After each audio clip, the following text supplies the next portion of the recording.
So, have you ever wondered, what is the connection of art in one's soul?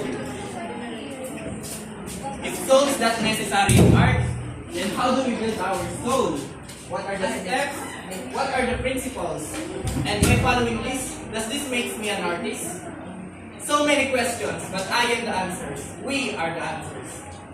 Good morning, everyone. We are the Renaissance Group, and today we will be your guide to this vast new knowledge about the topic soul making and the basic principles. So next session.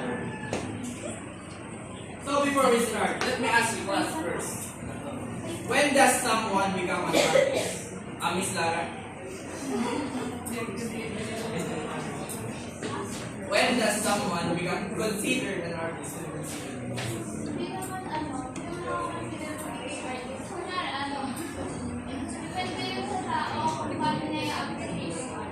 Alright, thank you.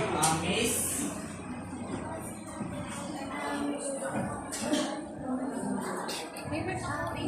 We can consider ourselves to be an artist because we are creative on something and we know how to draw, how to dance, and everything. Alright, thank you very much. So someone can be considered an artist when he applies his intelligence into the real world, meaning that every one of us can be an artist, including you, and everyone else inside this classroom. So, next slide. So, being an artist is connected to what we call the process, which soul making. So, what is soul making?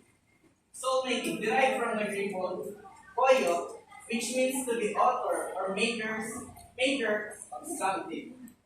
Thus, a soul maker is someone who has created through his intelligence something unique or worthwhile. Just like what I have said earlier, being an artist means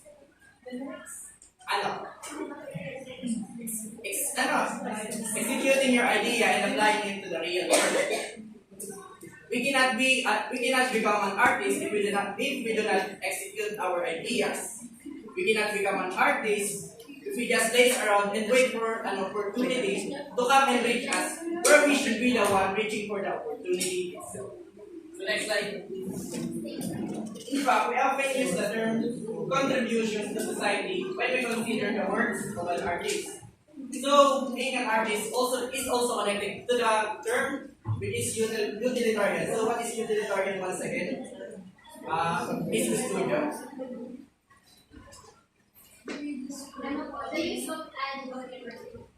The usefulness of one's object.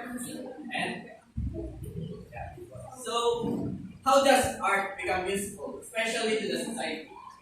So art is also like a public speaking.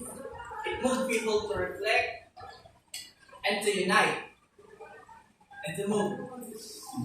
Just like public speaking. So apply to art. Soul making is an installation and application of imagination in an active way, just like what I said earlier. So next slide, please.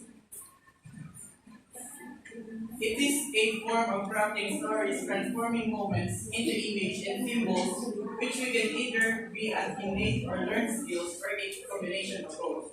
So just like what some arts that we encounter, every masterpiece have a stories. For example, next one. So this painting is called Ivan the Terrible. So what can you see?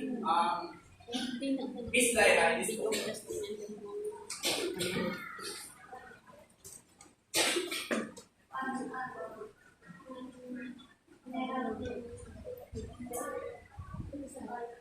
Alright, thank you very much.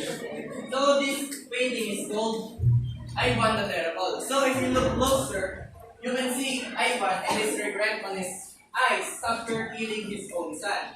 So that is the story behind this painting. So next one. Okay. Does anyone know who this is? Lucifer. That's right. This is Lucifer. Yes.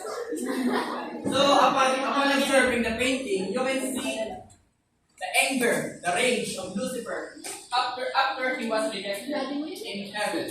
So that was the story behind this painting. So in making story, we have several steps in making stories. Miss De La Rosa, can you tell us what those steps are?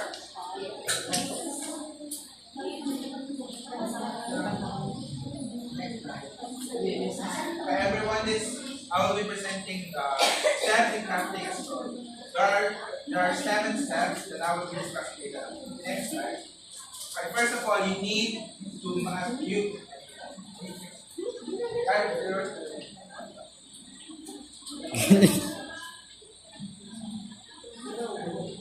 the first step is find your key emotion. What impression this step must answer the question, what impression do I want to leave in the minds of the readers? Something that will remain with them after the story. Next slide. Right. So find your emotion is basically simple. You must know what key emotion that you must portray in your story. So for example, give me one emotion that is good for a story. Any emotion. Happiness.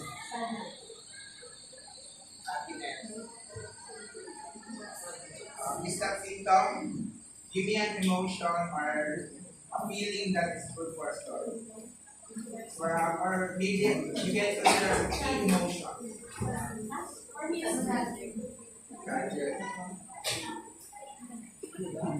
Last one. Mr. Castro, give me one key emotion.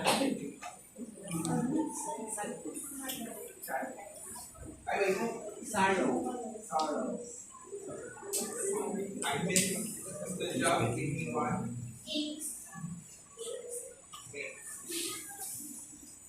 Angst or like a feeling of being angry or that. Find your key emotion. Key emotion or the heart of the matter. This emotion will be your guide on making a good story, and it will be the topic or the theme of the whole story. It has to be done in a particular context or situation.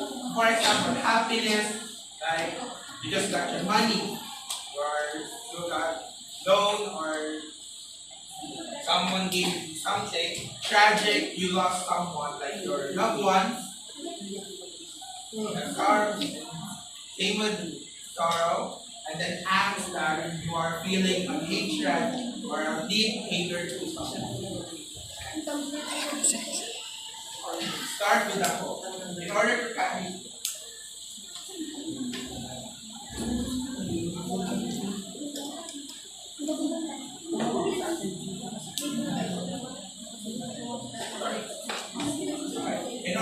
the reader's attention right away, a good writer will start something that is shady. Basically, in the start with the hook, you must make an introduction that will pupukaw ng attention ng isang next. This is one of my examples. It was one of those ordinary Mondays when I happened to pay a visit to my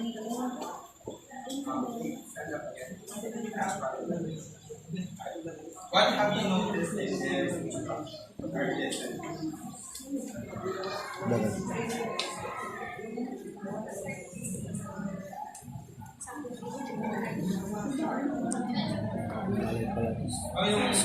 have you noticed? Like the combination of the words. And what can you think? What will you think of?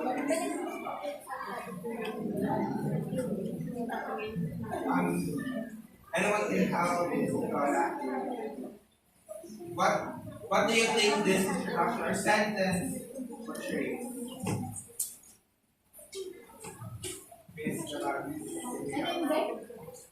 What do you think that's It was one of those ordinary Mondays when I happened to pay a visit to my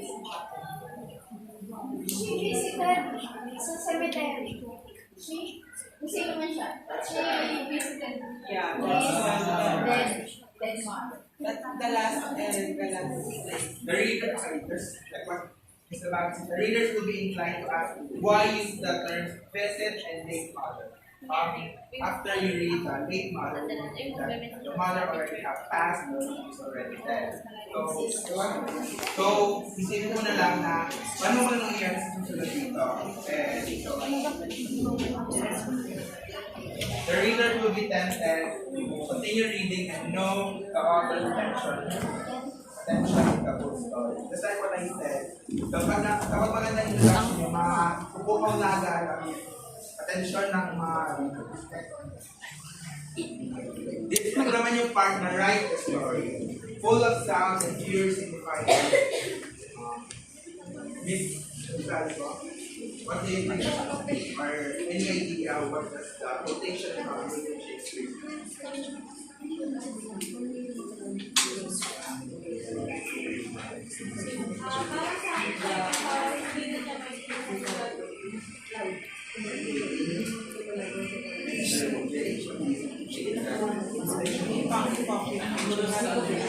Posas.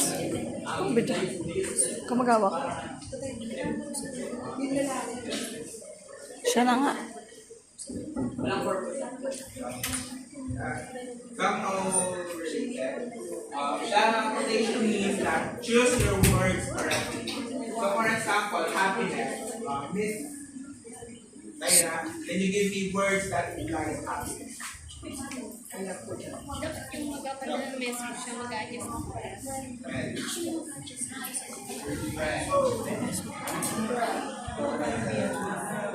Miss Manalo, means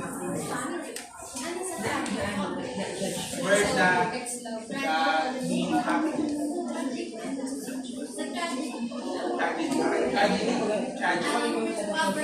Poverty, yes. Anyone can give me word that correlates with sorrow.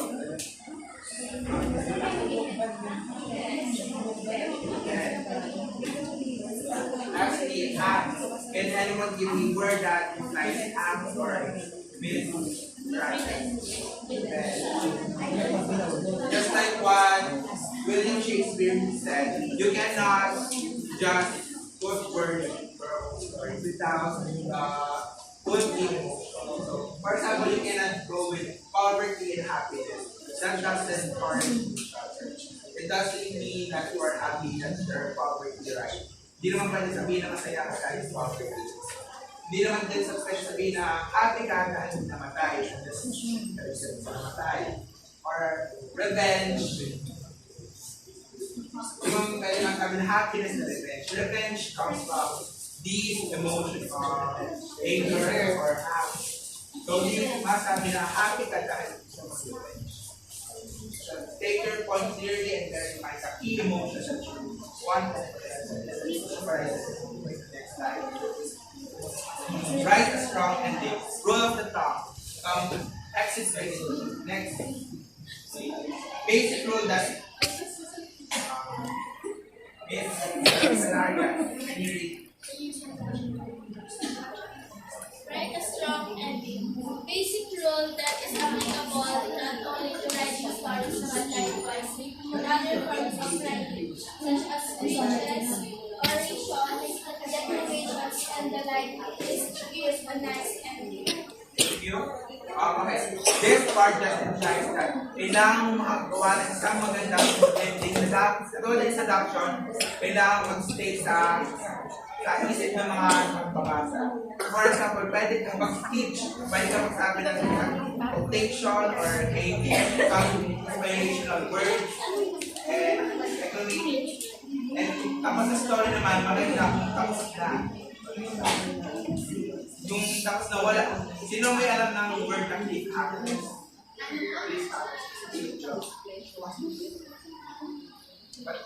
What does Ano po, ang cliffhanger po ay yung kapag po ang binabasa nyo ay biglang tumigil sa isang magandang part ng scene dun sa binabasa nyo. Ito naman, contrary sa part na to, kapag gagawa ng good or strong ending, dapat wala ng cliffhangers. Dapat wala ng tanong na ano ba nangyari sa main character, ano bang nangyari sa kalaban niya. Dapat tapos na yun, no unresolved reread your story. It is important to reread the whole story as many times as applicable.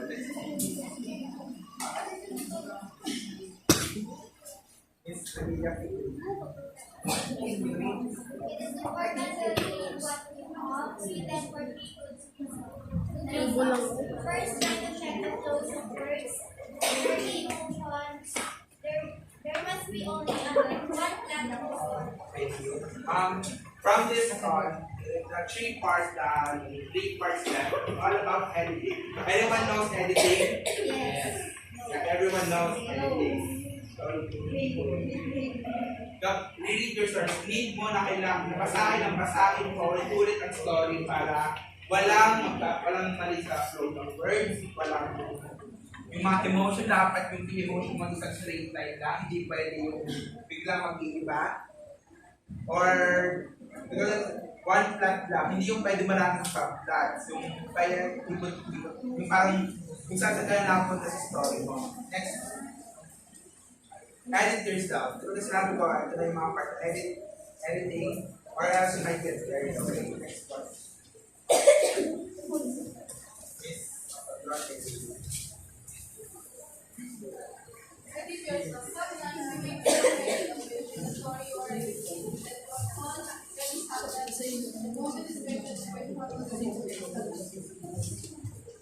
So part na to is basically sinasabi lang na kailangan mong i-edit lahat. Hindi yung basta-basta mo nang ibigay or ipa-publish sa buong mundo. So kailangan mong ma-check, katulad na read yourself, kailangan mong i-check o kailangan mong palitan ang mga bagay na halos naman nakakagulo lang sa masters. The last part is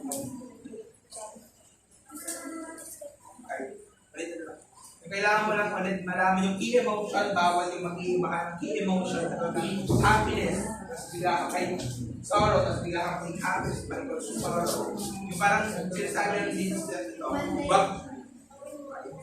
One direction. Yes, one direction ang dapat sabihin or yung story. Because the last part is ask others for anything. Alam na naman kung ano yung sabihin mo. Two heads are better than one. Everyone knows what this means, right? Yes. Maganda na marami nang ipag-usap sa iyo. Yung hindi lang yung sarili mo ang nag-iisip ng mga bagay-bagay. Hindi lang yung accept that some people are better than you do in terms of spelling, grammar, sentence structure, subject verb agreement, and many other details. Hindi lang naman ikaw lang yung dapat yung story mo. So para mas maganda siya, basahin mas maganda siya, eh walang mga kulang, kailangan hindi na tulong sa akin. Next. Leslie. Okay, let us now tackle about the 7 division principles. So, what do you think is the artist behind the 7 division principles? Okay, obviously it is Leonardo da Vinci. So, in the book titled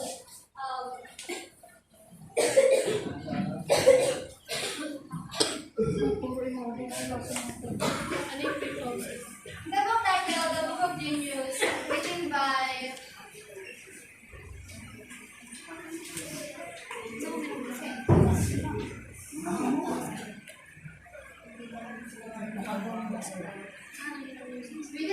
Tony Gudan and Raymond Lee, they ranked the world geniuses.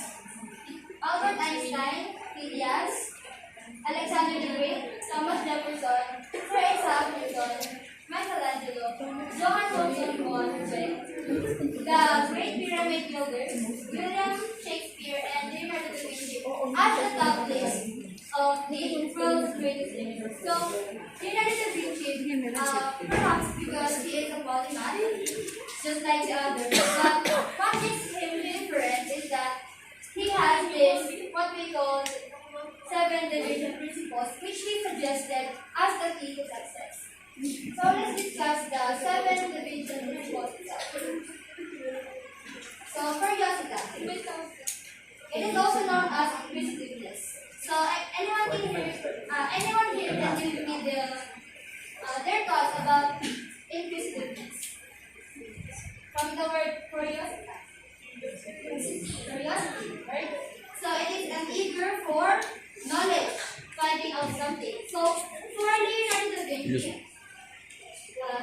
he states that learning starts with a sense of wonder.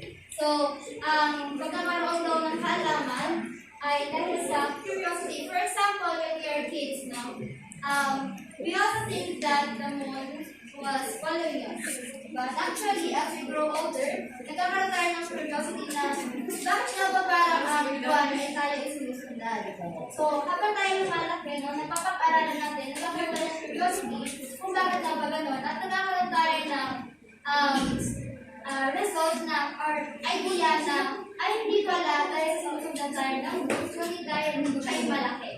So, here, nagkakaroon tayo ng knowledge. So, sabi ni philosopher Socrates, I know that I know nothing. So, tama. Diba? Wala tayong, alam natin na wala tayong alam or term naman. So, doon papasok yung curiosity. Kasi, curiosity makes us know something.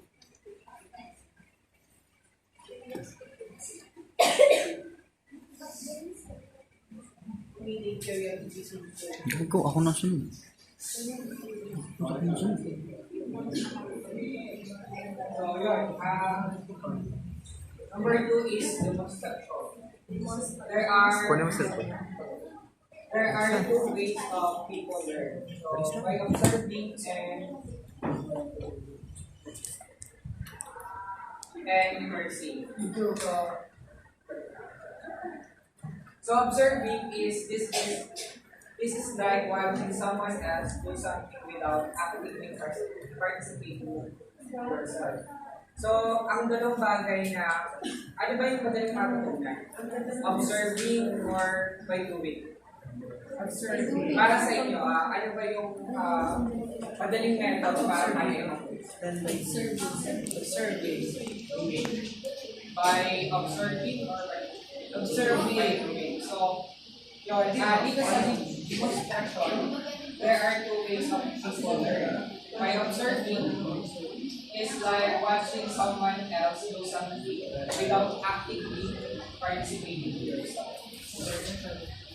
So, yung immersing naman, this is like jumping right in and getting your hand directly learning by you. So, sa pagkakataon ito, si Leonardo da Vinci ay natulog by doing it. The example of Leonardo da Vinci became an apprentice to learn how to paint. As the apprentice, he started by learning the basic like preparing paints and canvas. So si Leonardo da Vinci ay natulog bago pala siya naging mahusay na painter, siya ay naging isang apprentice. So sa pagiging apprentice, siya ay ginawa muna niya ay nag-prepare siya ng mga canvas and painting.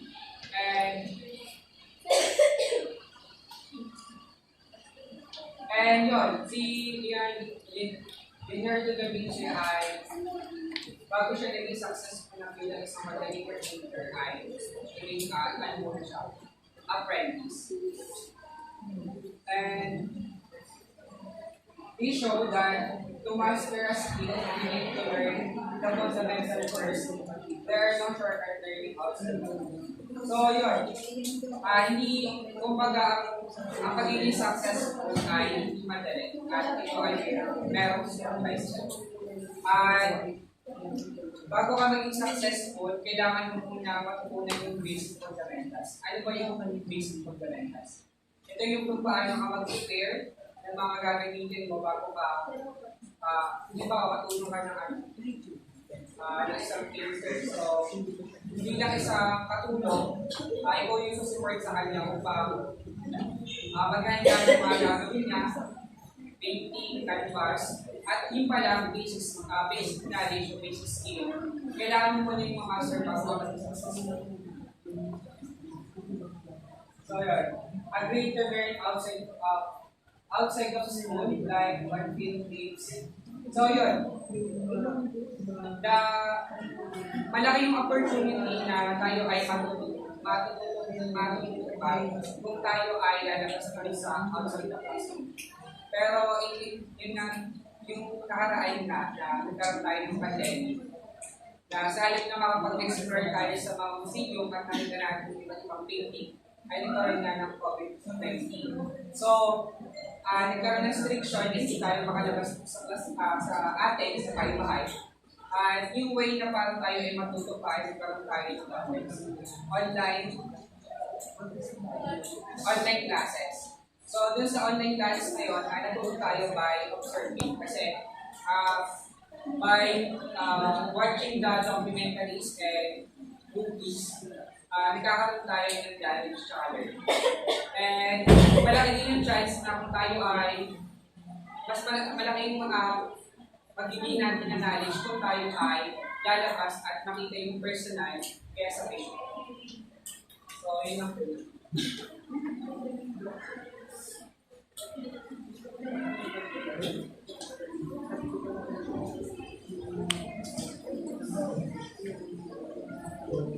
So let's proceed with the third, the Vincian Sensaciones. For Leonardo, the eye is the window of the soul.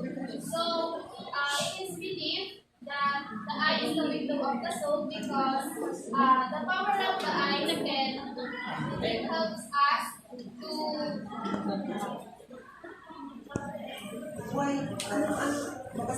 reveal the innermost thoughts, feelings, or emotions as a person. So, for example, if you're looking into someone's eyes, you will be able to know that if they are sad, even though they are smiling. Nevertheless, it is not mean to say that the eye is the only way by which we can learn. To likewise emphasize the importance of the other senses in learning. So, yes, we have different ways of learning. So, for example, is the sense, we get the senses. So, by using our senses, it makes our deeper understanding in the world around us. He lamented on the fact that the average person looks without seeing, listens without hearing, touches without feeling, eats without tasting, moves without physical awareness, inhales without awareness of fragrance, and talks without thinking. So, in the summary of this statement, Leonardo da Vinci highlights the importance of being fully present, engaged, and mindful in our daily lives. It encourages us to go beyond surface level perception and proactively use our senses to deepen our understanding and appreciation of the world around us.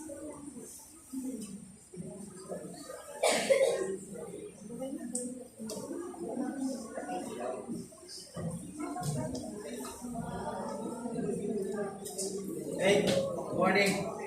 Good morning, sir. Okay, gawin natin is, pag sinabi kong buga, sasabihin nyo, ha. Okay? Hindi. Are you ready? Yes, sir. Are you ready? Yes! Okay, pag sabi kong buga, ha. Okay, ready? Buga. One more. Buga. Okay.